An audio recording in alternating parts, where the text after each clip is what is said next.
45 degrés en France, des océans qui bouillonnent, des incendies au Canada, au Portugal, en Grèce en même temps, des rivières à sec, des villes évacuées, des records de chaleur chaque mois. Et pendant ce temps-là, certains pensent encore que le climat a toujours changé, qu'on est dans une période de réchauffement, que c'est naturel, etc.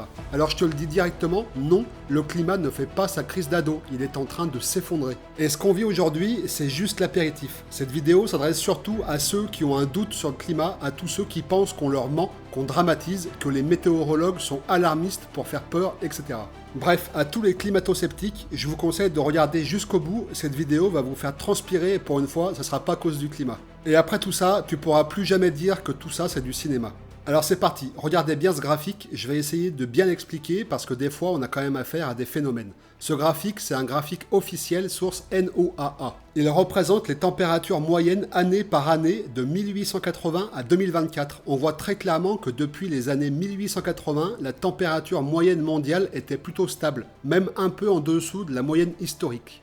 Bon, jusque-là, tout va bien, on est dans la deuxième révolution industrielle. Mais là où ça devient terrifiant, c'est à partir des années 1980.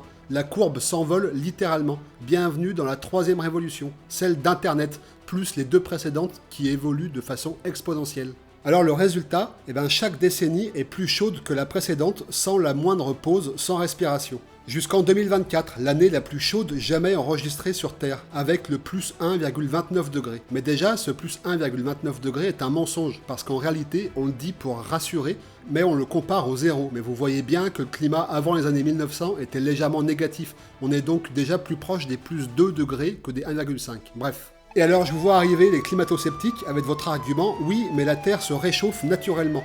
Mais là, c'est pas une simple fluctuation naturelle, comme certains veulent vous le faire croire. D'ailleurs, on va le voir sur le graphique juste après.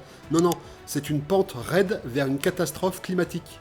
En fait, cette hausse de plus 1,29 degrés en 80 ans, et qui est exponentielle, c'est plus qu'un chiffre. C'est un signal d'alarme rouge qui clignote sur la planète. En fait, ce qu'il faut comprendre, c'est que c'est une anomalie. Oui, la planète a tendance à se réchauffer toute seule ou à refroidir toute seule, mais normalement en plusieurs milliers d'années, ou en tout cas en plusieurs centaines. Regardez ce graphique de la NASA, on remonte sur 2000 ans d'histoire. On observe très nettement le réchauffement intervenu pour notre hémisphère au Moyen-Âge, puis le petit âge glaciaire au XVIIIe siècle. Il saute aux yeux que le réchauffement actuel est bien plus important, plus 2 degrés contre 0,5, et beaucoup plus rapide, 80 ans pour maintenant contre 500 ans avant, dont une bonne partie s'emballant dans les 30 dernières années. Ok, vous trouvez que 2000 ans c'est encore pas assez loin? Alors remontons encore un peu plus, jusqu'à 800 000 ans, tiens. Bon bah là on relativise un peu, parce qu'on remarque que tous les 100 000 ans, la planète subit des hausses et des baisses de température, qui sont en réalité liées à la modification des paramètres orbitaux de la Terre, c'est-à-dire la forme plus ou moins circulaire de son orbite autour du Soleil. Mais du coup, ils ont raison, tous les climato-sceptiques, la Terre se réchauffe toute seule? Eh bien, toujours pas. Ce que nous vivons est unique, car le réchauffement s'opère à une vitesse jamais vue. Le réchauffement observé durant les 30 dernières années s'observerait dans le passé plutôt sur 1500 à 3000 années en moyenne. Le réchauffement est 50 à 100 fois plus rapide que les phases précédentes du réchauffement. Bon, le truc, c'est que la planète Terre, en soi, elle a déjà vu ça. Seulement, il n'y avait pas, à l'époque, 8 milliards d'humains qui dépendent de son écosystème et dont les conséquences vont être extrêmement douloureuses. Car nous n'avons pas le temps de nous adapter, contrairement au passé, où on aurait eu 1500 ans pour le voir venir. Donc en 30 ans, on a monté la température de la planète à des niveaux presque records et c'est très loin d'être fini. Ok, on passe au graphique suivant. Ce sont les vagues de chaleur observées en France. Mais dans le monde, ça serait exactement pareil. La source, c'est Météo France. On voit clairement le nombre augmenter exponentiellement ces dernières années. Toujours plus chaud, toujours plus nombreux. Avant 1989, on pouvait observer une vague de chaleur environ tous les 5 ans. Mais depuis 2010, on en compte près de 2 par an en moyenne. Et là, on pourrait d'ores et déjà rajouter juin 2025. La probabilité d'être en vague de chaleur l'été était de 10% sur la période 1976-2005. Aujourd'hui, ce chiffre est monté à près de 50% d'après Météo France. Et ça cause des problèmes énormes, comme en 2003 où il y a eu 15 000 morts en France, et là il y a actuellement 1500 personnes chaque année qui meurent de chaud. En 2022, il y a eu 10 canicules majeures en Europe. En 2023, il y a eu 38 degrés en Sibérie. Oui, t'as bien entendu, en Sibérie. Et on peut aussi rajouter en 2025 une canicule avec des chaleurs jamais atteintes au Moyen-Orient en ce moment même avec plus de 50 degrés. Bon, ça suffit toujours pas? Ok, passons au graphique suivant. L'élévation du niveau des océans. On voit très clairement que la trajectoire est là aussi très forte et n'est visiblement pas prête de s'arrêter. On entend souvent que le niveau de la mer augmente, mais on ne sait pas toujours quelles en sont les conséquences. Déjà, des centaines de millions de personnes sont menacées, et on ne parle pas de villes du fin fond de je ne sais où. On parle de Miami, de New York, de Tokyo, de Londres.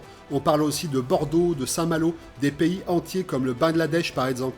Ensuite, l'eau de mer s'infiltre dans les nappes phréatiques et les sols. Elle rend les terres impropres à la culture. Elle empoisonne l'eau potable. Un autre effet aussi est que plus le niveau des océans monte, plus les tempêtes sont destructrices. Et enfin, ce cercle vicieux infernal, la montée des eaux accélère le réchauffement. La fonte du permafrost libère des milliards de tonnes de méthane, un gaz à effet de serre 25 fois plus puissant que le CO2. Il y a aussi moins de banquise, donc moins d'albédo, donc la Terre absorbe plus de chaleur, et donc ça fait encore une accélération du réchauffement. On entre alors dans ce qu'on appelle une boucle d'emballement climatique. Bon, et là, je te parle pas de l'acidification et du réchauffement des océans. Regardez ce graphique, les océans sont essentiels à l'équilibre climatique de la planète. Ils produisent une grande partie de l'oxygène. Ils absorbent près de 30% des émissions de CO2 humaines et nourrissent plus de 3,5 milliards de personnes. Mais à cause du réchauffement climatique, cet équilibre est en train de s'effondrer. Depuis les années 80, la température de surface des océans augmente de façon nette et continue. En 2022, elle était supérieure à plus 0,67 degrés Celsius à la moyenne du XXe siècle. Le record absolu a été atteint en 2016, plus 0,75 degrés Celsius. Ce réchauffement met en danger les espèces marines, dérègle les courants océaniques et menace des milliards de personnes vivant sur les côtes. Bon, et si tout ça ne suffit toujours pas, là franchement, je sais plus quoi faire. On n'a jamais eu autant de preuves sur un sujet et des gens continuent de nier en expliquant tout et n'importe quoi. Tiens, et d'ailleurs, parlons-en un peu des cartes météo des chaînes de télé. En ce moment, j'ai vu que sur Twitter, c'est la grande mode de dénoncer la couleur des cartes comme alarmiste pour faire peur aux gens en disant que c'est un complot climatique. Eh ben non, pas du tout. Renseignez-vous avant de dire n'importe quoi, vraiment. C'est toujours pas un complot. Donc si les cartes sont plus rouges aujourd'hui, c'est juste que les températures sont objectivement plus hautes. Les météorologues ne choisissent pas les couleurs au hasard, elles dépendent des normales de saison. Et plus on s'éloigne de la normale, plus ça vire au rouge foncé. Donc si tu vois du rouge partout, c'est pas un drama, c'est juste qu'on est en train de cramer. Mais c'est pareil pour le froid, plus il fait froid par rapport à la normale de saison, plus la carte sera bleu clair ou blanche, enfin voilà. Et en plus, on ne peut pas comparer les cartes d'une chaîne à l'autre. Chaque média a son propre code couleur. Ce qui compte, c'est pas la couleur, c'est le chiffre qu'il y a dessus. Donc si la carte est rouge, c'est pas à cause des journalistes, c'est à cause du climat. Et ça, c'est pas une théorie, c'est un thermomètre. Alors non, on n'a pas toujours eu des périodes chaudes, non, ce n'est pas le soleil, non, ce n'est pas naturel. C'est notre modèle économique, notre addiction au pétrole, notre lâcheté collective. Et chaque seconde où on nie l'évidence, on paye le prix, en sécheresse, en mort, en chaos. On n'a pas 50 ans devant nous, on a même plus 10 ans pour ralentir. Et toi maintenant, tu sais. Allez, abonne-toi pour plus de vidéos et ciao!